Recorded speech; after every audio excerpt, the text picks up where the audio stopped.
Edo State. At a point, it claimed that as part of its corporate social responsibility, it has built a market and graded several access roads in its host community. Leboduma Asagwaram reports that the company also denied allegations of maltreatment of its workers. Managing Director of Yongzin Steel Company, Frank Wang, represented by Ben Den, said the company has enjoyed a peaceful environment since it was established in 2013. He said the staff welfare ranks high on the company's priority list.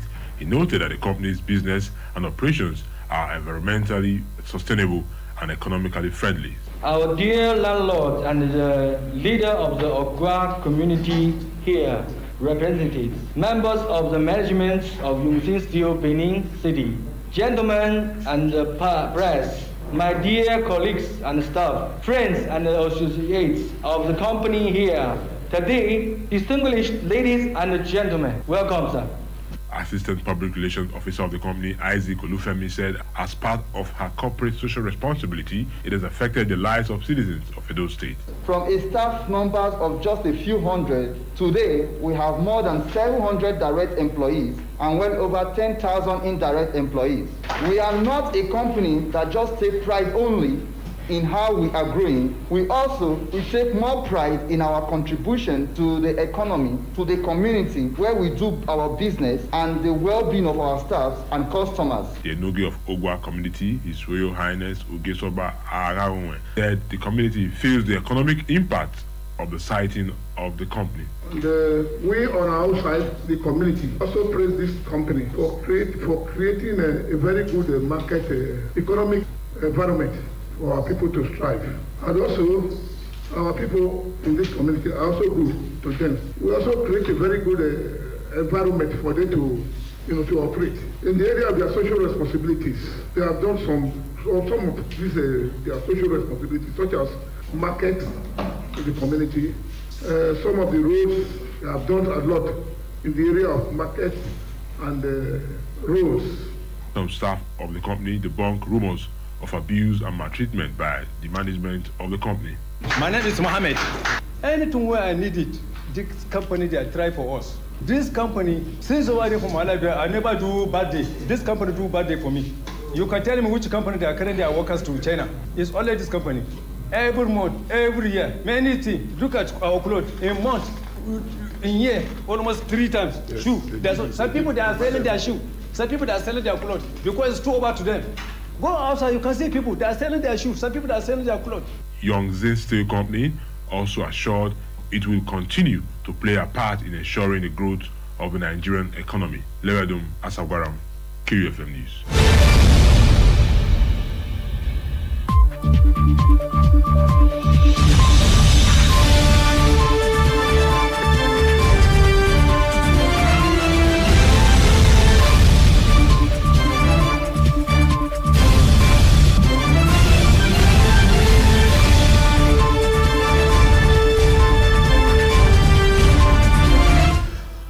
Corporate social responsibility is key to the development of any nation, and government must endeavor to promote it. These were the views of Professor Ezekiel Shegun Asema while giving the 3rd inaugural lecture at the Samuel Adegboyega University, Ogwa, Edo State on Friday. KUFM's correspondent Nosahai Wadiai has details. The 3rd inaugural lecture of the Samuel Adegboyega University, Ogwa, was attended by academics and students from University of Benin, Ambrose Ali University, Auchi Polytechnic, Auchi, Bensi Daosa University, BIU, among others. A professor of public relations and advertising, Ezekiel Shegun Asema, who also doubles as the Dean of College of Management and Social Sciences of the Samuel Adegboyega University, Ogwa, while delivering the inaugural lecture entitled Corporate Social Responsibility in the 21st Century, refocusing on sustainable development through stakeholders' approach, urged the federal government to formulate policies to mandate companies to be socially responsible. CSR will go a long way in helping to achieve sustainable development in Nigeria. So the title of this inaugural lecture is timely. All right, policies should be formulated, should be the ones that, will mandate companies or corporations operating in Nigeria to be socially responsible.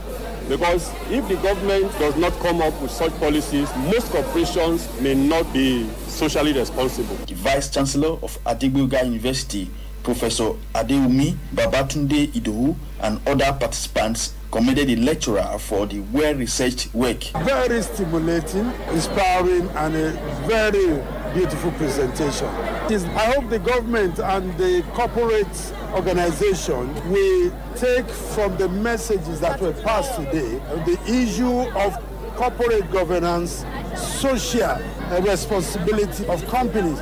We also as a university, we're going to sit down and look at that lecture and see how we can tap it to improve the lot of our staff. I'm Ekwe Okudili, the HOD of Mass Communication. I think he spoke so knowingly about that subject, showing mastery of what it takes to be a professor of public relations and advertising.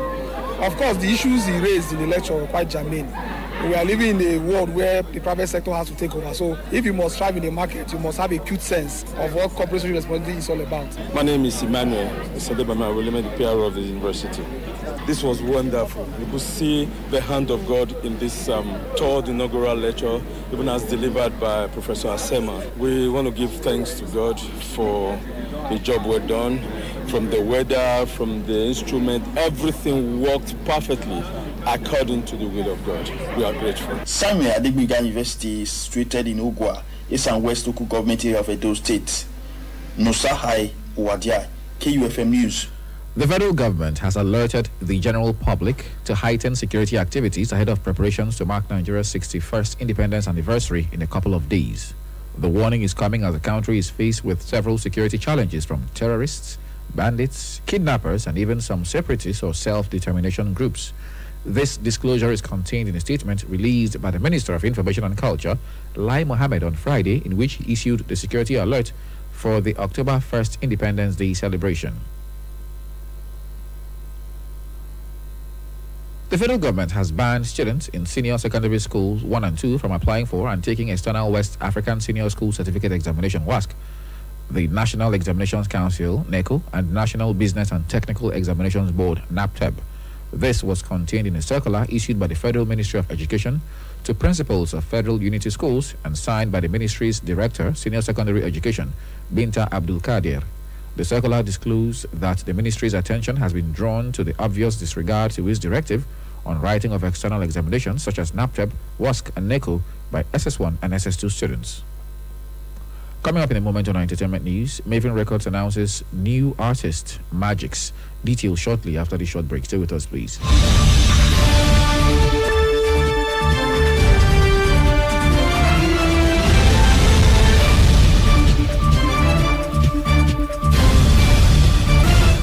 Welcome back. You're still on to News Dawn. Over now to entertainment. Award-winning Nigerian record producer Michael Collins Ajere, also known as Don Jazzy, has signed a new artist, Adeladi Alexander Adewumi, better known as Magix, into his Maven Records label. Don Jazzy broke the news on his social media handles. He added that Magix is a super young, talented, versatile vocalist and songwriter from the University of Lagos.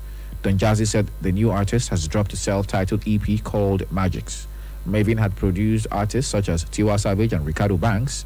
The group is currently home to Korede Bello, Dr. Seed, The Prince, Dija, Johnny Drill, Ladipo, DNA Twins, Rema, Ira Star, Six Slats, Crayon, and a host of others.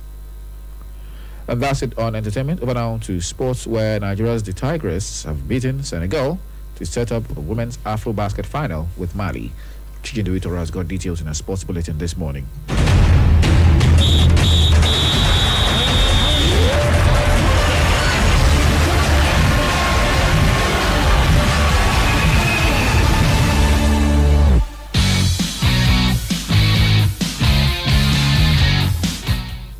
Thank you, Giles. The female basketball national team of Nigeria, nicknamed the Tigers, will face Mali on Sunday in the final of the 2021 FIBA Women's Afro-Basket in Yaoundé, Cameroon, after defeating 11-time champions Senegal 73 points to 63 in a keenly contested semi-final fixture on Friday at the Palais Polyvalent the Sports on Saturday.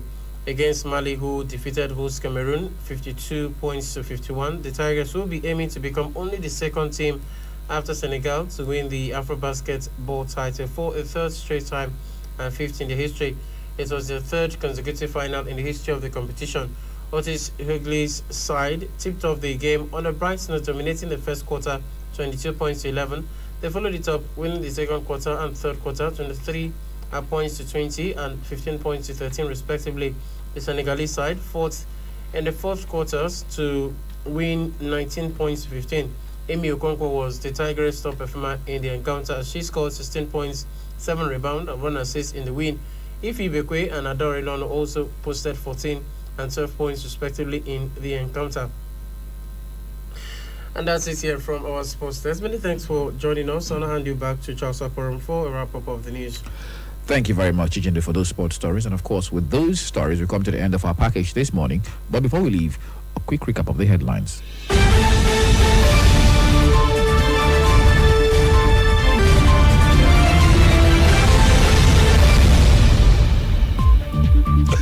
In this bulletin, we told you that President Buhari has called for extension of debt repayment timeline for developing countries. We also told you that the federal government has banned SS1 and SS2 students from taking external examinations. And finally, we told you that Samuel Adegboyega University has held its third annual lecture. Do remember that the continued unity of Nigeria is a collective responsibility. Be sure to play your part. KUFM News Dawn was produced by Lebedum Asagwaram.